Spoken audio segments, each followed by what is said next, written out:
640 दिन बाद भी हमास को क्यों नहीं हरा पाया इजराइल?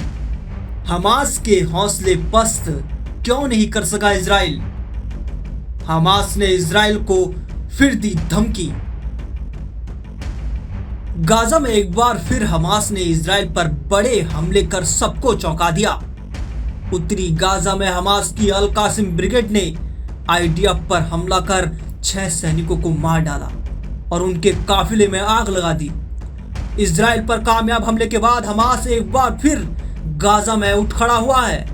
अब इस्लामिक रेजिस्टेंस मूवमेंट हमास ने मंगलवार को एक बयान जारी कर कहा कि 640 दिनों से जारी इजराइल के युद्ध के बावजूद वो गाजा की जनता की हिम्मत और उनके सशस्त्र प्रतिरोध को कमजोर करने में असफल रहा है। हमास ने कहा कि इजराइल के बार बार किए जाने वाले पूरा खात्मा और पूर्ण विजय जैसे झूठे ऐलान हैं। हमास ने दावा किया कि गाजा में बनी सुरंगें और पहले से तैयार किए गए हमले इजरायली सेना की बढ़त को रोकने में लगातार कामयाब हो रहे हैं। हमास ने अपने बयान में कहा कि इजराइल का ये भ्रम कि वो अपने बंदियों को जबरदस्ती छुड़ा लेगा अब टूट चुका है।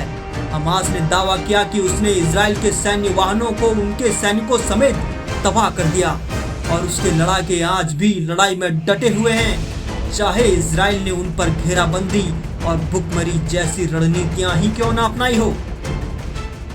हमास ने यह भी कहा कि इजराइल गाजा के निवासियों को जबरन बाहर निकालने और नस्ली सफाई की कोशिश कर रहा है, लेकिन फिलिस्तीनी जनता की मजबूती और उनके इनकार के चलते इजराइल की कोशिशें नाकाम हो गई हैं। साफ है कि हमास ने एक बार फिर इजराइल को चुनौती दी है, तो दूसरी तरफ उसने गाजा की जनता को खुद के साथ खड़ा दिखाकर राजनीतिक दांव भी खेला है।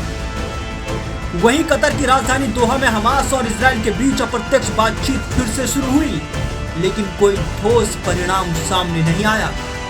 एक फिलिस्तीन अधिकारी ने बताया कि सुबह की बातचीत में कोई बड़ी प्रगति नहीं हो पाई, लेकिन शाम को फिर से बातचीत जारी रहेगी।